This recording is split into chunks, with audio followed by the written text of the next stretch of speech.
through the 1930s.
I wanted to go and read at the park, but I think with the haze and the humidity and just the heat in general, I kind of don't want to spend unnecessary time outside.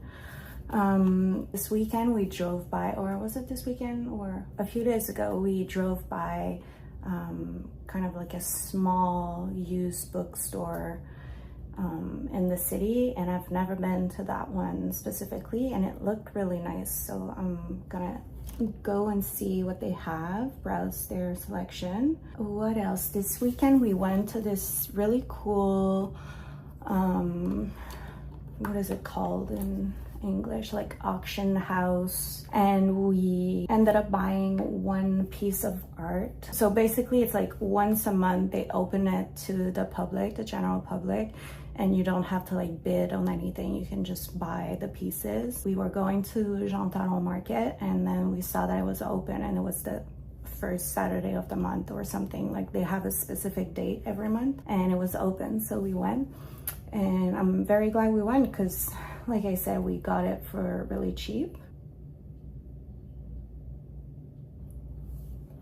I also want to tell you about some of the books that I finished recently, but maybe I'll do that once I'm done with all of my outings for the day. What else? I also finished my first full sweater that I was knitting, so I want to show it to you. We just had a really good weekend. Mark and I, we took 2 really long walks, and then we made like yummy food. We saw family. Last night we were at my sister's house for dinner. It was just a really wholesome quiet weekend. I recently started using this mascara from Milk. It's the Kush High Roll Mascara, but it's a bit intense. I find I like usually a more natural lash, so I don't know how I feel about this yet. For my lips, I've been really into this Wonder Skin in the shade Whimsical. It looks a bit scary when you apply it because you have to apply it, leave it on for like a minute, and then just wipe it with a damp cloth, and it stains your lip this really nice rosewood type of shade, like a nude rosy color. And I find it lasts really long, and I just really like using it, but it does dry out my lips a bit. So usually I'll put this, leave it on for a minute, wipe it, and then put lip balm and wait a bit before I do my lips if I have time. I find it even keeps my lips more hydrated. Gonna leave it on for a minute and then I'll show you what it looks like. This is what it looks like when I wipe it off, and then I go in with the Saie lip liner in the shade 101 Twist, which is basically the same shade as the lip stain. And then, sorry, there's so much construction around, so it's very loud. I'm gonna use this for my lip balm today, which is the Fresh Sugar Melt Lip Cream in the shade Watermelon. But before that, I'm gonna go in with my Rhode Pocket Blush in Teacup. And I just dab it. I might add a bit also as a blush.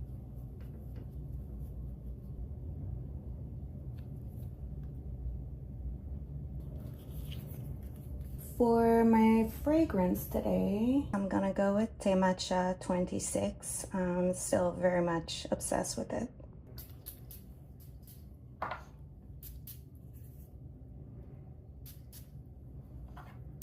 For my bag, I'm gonna go with this Bampo tote that I've shown you before. I think it goes nicely with the dress without being like too girly. And I like a bit of friction in my looks. Usually this is how I feel more like myself. And that's what's in my bag today. Wallet, lip product, hand cream, earphones, and keys.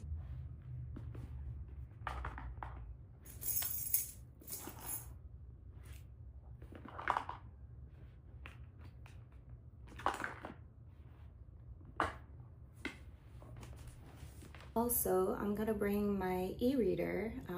Kobo kindly sent me their Libra color, I think it's called, e-reader, and it's my first e-reader, and I've been really enjoying it, honestly. I like that it's really, really light.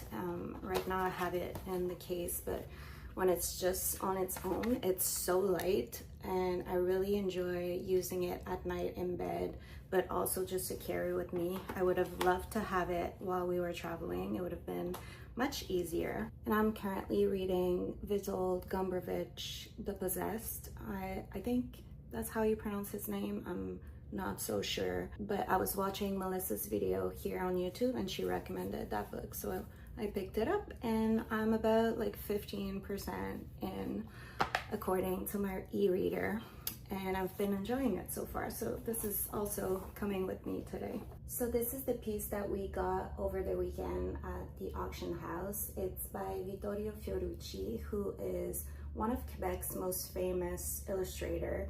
He, amongst other things, did the Just for Laugh logo. The blue poster that we have in the dining room is also by him, but this piece in particular is really cool because it's just a sketch, but it's dedicated to one of his friends here, and it's signed at the bottom. And obviously having an original piece from him is really fun, but I think the fact that it's dedicated, it's even more special in my opinion. And we're not exactly sure what it says. It says, "To my Elra friend," It's hard to say what this word in specific is. Eventually we'll have properly reframed.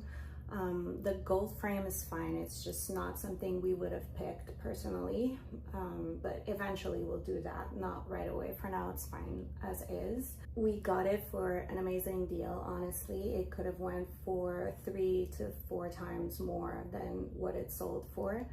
And yeah, I just think it's really special with the note here. I'm happy that we get to have this in our art collection. And this is the better view of it with the note at the bottom. So fun. And this is the turtleneck that I made, my first full piece completed. I'm really happy with the neckline and the length of it. It hits about like mid-thigh, maybe a bit higher than mid-thigh. And it's really nice and cozy. I made it with 100% wool, and I think it will keep me very warm for the fall winter season. I think if I try it on right now, I'll leave black fluff everywhere on my dress, but it's kind of like nice and loose, and I really like it. I'll show you better eventually. Just right now it's 100 degrees and I'm wearing white, so not today, but I'm very happy with it. Change of plan for the bag. I'm gonna go with this one instead because I don't feel like carrying a bag on my shoulder. I had to remove the case from my Kobo, but it fits. I have a tote bag in case I get a few things and necessities, so we're going with this one for today.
I wanted to tell you about the 2 books that I finished while I was traveling. The first one is Magda Szabo, Abigail.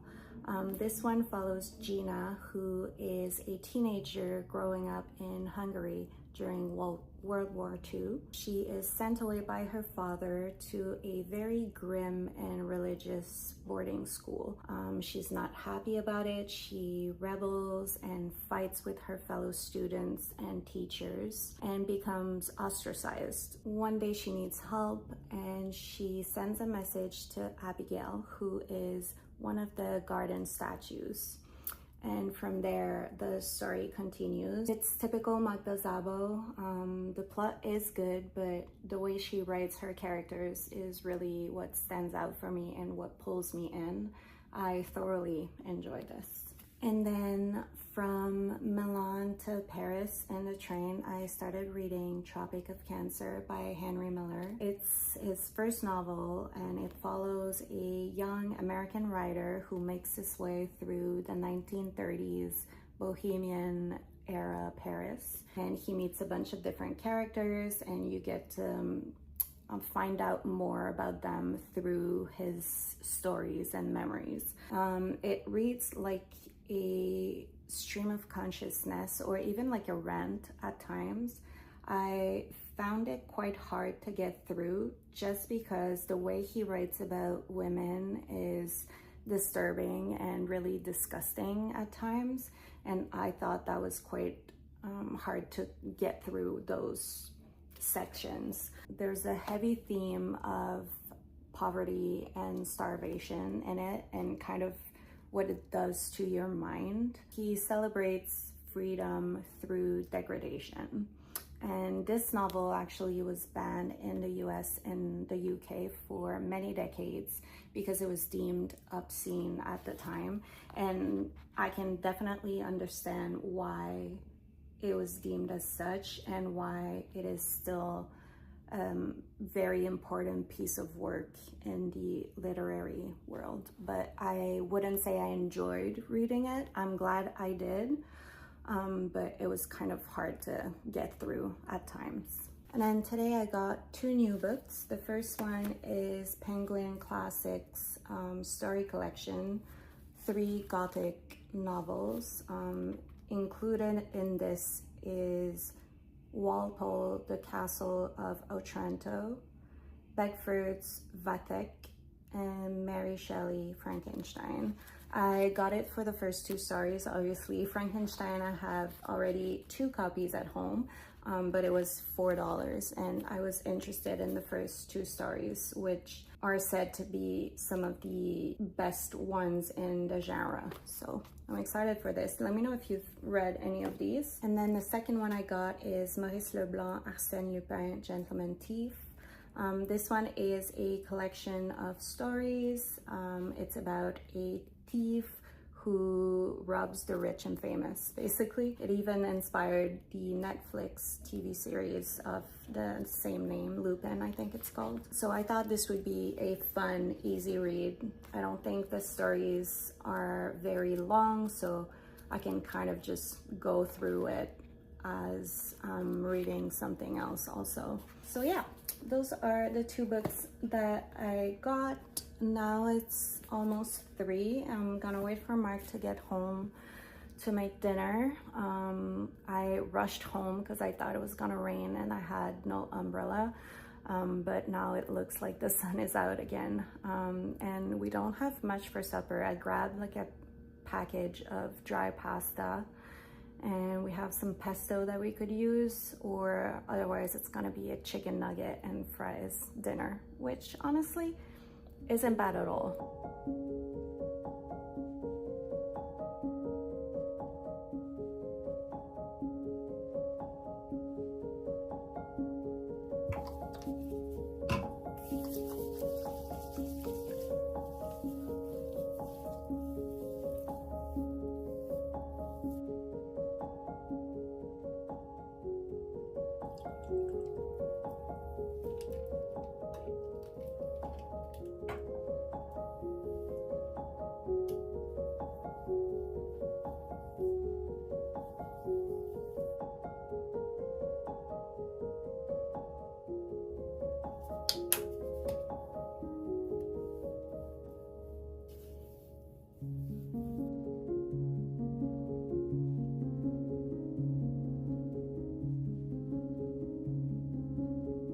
I went to an event with L'Occitane yesterday, and they just came out with 2 new hair and body mists, and this is one of them, Almond Pistache, and it smells really good and indulgent. It has notes of toasted pistachio, vanilla, and cedar in it, and it's like a pistachio pastry, but not too sweet. It still has that nice grounding cedar note in it. I really like it.